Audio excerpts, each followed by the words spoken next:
Hello friends, আসসালামু আলাইকুম। বিসমিল্লাহির রহমানির রহিম। আশা করি সবাই ভালো আছেন। সো আমি একটা কাঠের রুটি মেকারের ভিডিও আপনাদের সাথে শেয়ার করতে এই ভিডিওটা করা।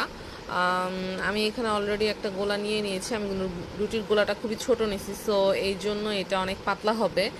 আর এইটা আপনি যদি অনেক মোটা নেন তাহলে ওইটা একটু ভারী হবে। সো যে যেমন রুটি খান সে সেরকম ময়ান দিয়ে দিবেন গোলা বানিয়ে।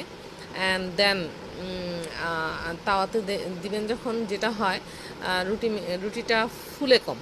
আপনি যদি ওটাকে বেশি বেশি করে ছেঁকেন তাহলে ওইটা একটু ফুলে যায়। অনেক সময় দেখা যায় যে ভালো মতো ছেঁকা হয়নি, তখন এটা ফুলে না।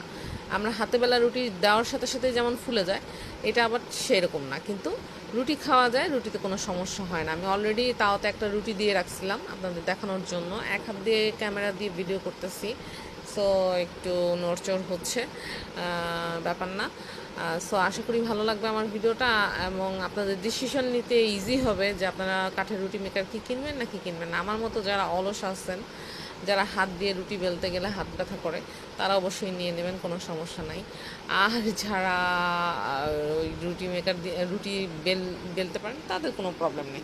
সো আশা করি ভালো লাগবে আমার ভিডিওটা। এভাবেই আমি রুটি খাই এখন পর্যন্ত। ঠিক আছে, আল্লাহ হাফেজ।